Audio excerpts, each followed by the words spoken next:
నమస్తే, welcome to DD9 వార్త. ఒకసారి అసెంబ్లీ అప్డేట్ చూసే ప్రయత్నం చేద్దాం. అసెంబ్లీ మొదలైన గంటకి అటు ఏదైతే మరణించిన మాగంటి గోపీనాథ్ గారు అయితే జూబ్లీస్ నియోజకవర్గానికి ప్రాతినిధ్యం వహిస్తున్న ఎమ్మెల్యే మరణించడం, సో దాంతో అక్కడ అసెంబ్లీలో తీర్మానం పెట్టడం, దానికి సంబంధించిన నాయకులు కొంతమంది మాట్లాడడం జరిగింది. ఇక్కడ కాంగ్రెస్ పార్టీ నాయకులు అయితే ఏమైంది, బీఆర్ఎస్ పార్టీని అయితేనేమి, అటు బీజేపీ పార్టీలు అయితేనేమి, పూర్తిగా నాయకులు కూడా వారిని గతంలో చేసిన పనులు, అక్కడ వారితో ఉన్న సన్నిహిత్యం, పూర్తి వివరాలన్నీ గుర్తు చేసుకున్నారు. సో దాని తర్వాత ఒక్కసారిగా అసెంబ్లీలో కాళేశ్వరంపై చర్చ అంటే మొదలవుతాయి అనుకున్న నేపథ్యంలో అక్కడ అసెంబ్లీ కూడా రేపటికి వాయిదా పడింది. సో దీనికి సంబంధించిన వివరాలు కూడా ప్రధానంగా మనం చూస్తున్నాం. అటు యూరియా విషయంలో అసెంబ్లీ నుంచి డైరెక్ట్ ఎక్కడైతే బీఆర్ఎస్ పార్టీకి సంబంధించిన ఎమ్మెల్యేలు ఎమ్మెల్సీలు అసెంబ్లీ నుంచి డైరెక్ట్ సెక్రటరీకి రావడం జరిగింది. అక్కడ కాస్త నిరసన తెలుపుతున్నట్టు కూడా ప్రధానంగా ప్రస్తుతం మనకు విజువల్స్లో కనిపిస్తున్నాయి. సో ఎట్లా అనిపిస్తుంది అంటే అధికారం పోయిన తర్వాత ఎప్పుడు కూడా అధికారంలో ప్రజల దగ్గరికి రాని వాళ్ళు అధికారం పోయిన తర్వాత రోడ్ల మీద కూర్చుంటారు, ఎట్లా ఉంటుంది, ఎట్లా చూస్తారు? అంటే ఏదైనా అధికారం ఉంటే ఆ మత్తు వేరే ఉంటుంది, అధికారం పోయిన తర్వాతనే తెలుస్తుంది. ఇప్పుడు వీళ్ళకి తెలిసి వచ్చింది అంటే 10 ఏళ్ళు పాలించారు కదా, ఇక మాకు తిరుగులేదు. గతంలో కేసీఆర్ ఒక మాట అన్నాడు, గుర్తుందా? 20 ఏళ్ళు ఏకదాటిగా మేమే పాలిస్తాం అన్నాడు. 10 ఏళ్ళకి రోడ్డు మీదకి వచ్చింది, ఒక ఏకదం రోడ్ల మీదకి వచ్చారు అంటే రావాల్సిందే. నేను నిజంగా ఒకసారి గమనించి ఎప్పుడైనా సరే నిజంగానే ప్రభుత్వంలో ఉన్న మంత్రులు అవసరం పడలేదు కావచ్చు, రోడ్ల మీదకి వస్తారని ఊహించిలా? ఊహించరా నేనైతే. ఎందుకంటే ఏదైనా మన కడుపులో అండ ఉన్నప్పుడు ఎవరిని లెక్క చేయవు. మనకు ఒక్కసారి కడుపులో అండ లేకపోతే అందరు గుర్తొస్తారు. వీళ్ళకి కూడా అధికారం అంటే ఒక మత్తు, అది కేవలం అధికారం కోసమే ఇప్పుడు ఈ నిరసనలన్నీ అని మనం అట్లా అనుకోవాల్సిన అవసరం లేదండి. ఎందుకంటే ఖచ్చితంగా యూరియా కొరత ఉంది.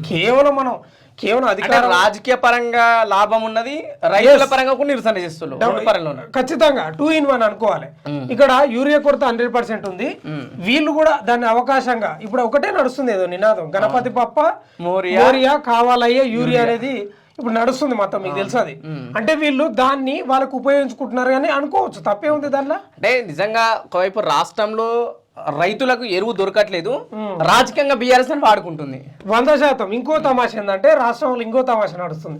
బీజేపీ ఏమో యూరియా కొరత ఉందని ఓ ఎంపీ మాట్లాడతాడు, ఇంకో ఆయన ఏమంటాడు యూరియా అడ్డగోలుగా ఉంది, వీళ్ళే ప్రైవేట్ వాళ్ళకి ఎక్కడెక్కడో సరఫరా చేస్తున్నారని బీజేపీ వాళ్ళు వాళ్ళే అంటారు. వాళ్ళది అట్లా పెడతాం బీజేపీ వాళ్ళు. కాంగ్రెస్ ఏమో ఆడ యూరియా కొరత ఉంది కేంద్రం నుంచి ఇస్తలేదని వాళ్ళంటారు. బీఆర్ఎస్ వాళ్ళు ఏమో వీళ్ళదో తమాషా.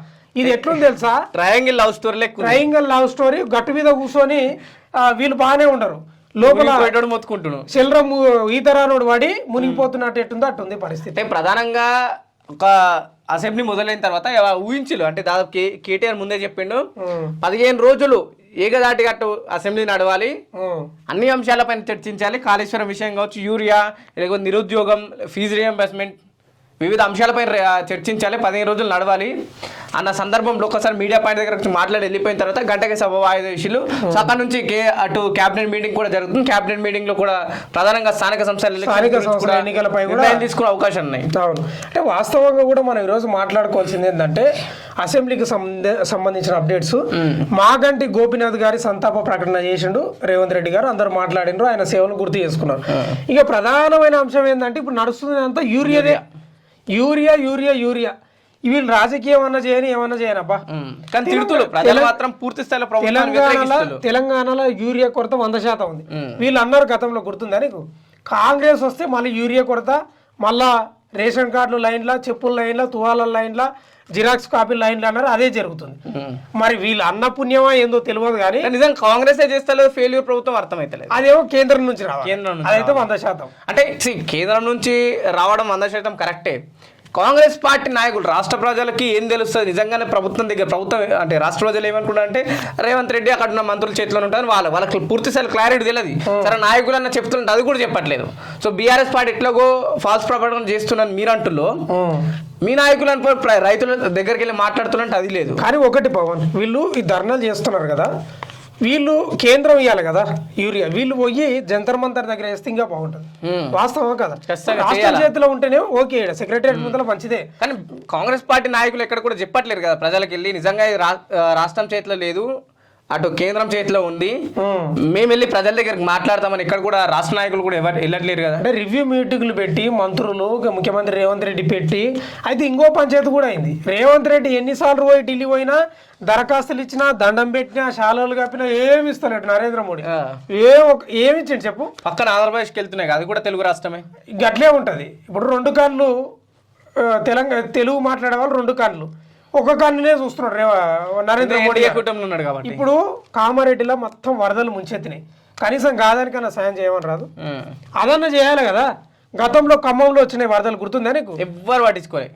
ఏదో ఒక కేంద్రం అసలు చాలా తక్కువ ఇచ్చింది అసలు దేనికి. నిజంగా ఇప్పటికీ ఆ మున్నేరు వాగు నుంచి ఇబ్బంది పడ్డ ప్రజలు ఎవరైతే వరద ప్రభావానికి ఇంకెవరు పట్టించుకోలేదు, ఇంకా అట్టనే కొట్టు మిట్టాడుతున్నారు. అంటే ఈ కొంత ఉన్నాయి చూడు, ఉమ్మడి ఉంటాయి కేంద్రం రాష్ట్రానికి సంబంధించిన అంశాలు కొన్ని మార్చుకోవాల్సిందే అని అంశం అని అయితే అనిపిస్తుంది. యూరియా కొరత అయింది, అట్లా నిధులు ఇస్తలేరు అంటే పూర్తి స్థాయిలో రేవంత్ రెడ్డిని ఫెయిల్ చేసేసి ఎవరు నరేంద్ర మోడీ గారు ఫెయిల్ చేసి నరేంద్ర మోడీ ఫెయిల్ చేస్తున్నారు. మరోవైపు బీఆర్ఎస్ పార్టీ కూడా దాన్ని బలంగా తీసుకెళ్తుంది ఒక ఎజెండాని. ఒకవైపు రైతులకు ఇబ్బంది ఇంతవరకు ఉందో ఆ ఇబ్బందిని వీళ్ళు ఒక ఎజెండా లాగా పట్టుకున్నారు బీఆర్ఎస్ పార్టీ వాళ్ళు. సో ప్రస్తుతం ఇది అసెంబ్లీ అప్డేట్స్. అసెంబ్లీ రేపటికి వాయిదా పడింది. మరోవైపు బీఆర్ఎస్ పార్టీ నాయకులు చాలా మంది అరెస్ట్ అయిండ్లు. ఎందుకంటే అక్కడ అసెంబ్లీ నుంచి నేరుగా సెక్రటేరియట్ రావడం, లేకపోతే అక్కడ వ్యవసాయ శాఖ ఆఫీస్కి వెళ్ళడం, అక్కడ నిరసన తెలపడం, యూరియా కొరత ఉందని చెప్పేసి కూడా అటు పోలీసు వారు అరెస్ట్ చేసి కాస్త ఆ ఆందోళనని ఆపివేయడం జరిగింది. చూద్దాం రేపటి అసెంబ్లీలో ఏ విధంగా వాళ్ళు మాట్లాడతారు, ఏం చర్చలు నడుస్తాయి, లేకపోతే రేపు కూడా వాయిదా పడే అవకాశాలు లేని విషయాలు కూడా మనం కాస్త వేచి చూడాల్సిన అవసరం ఉంది.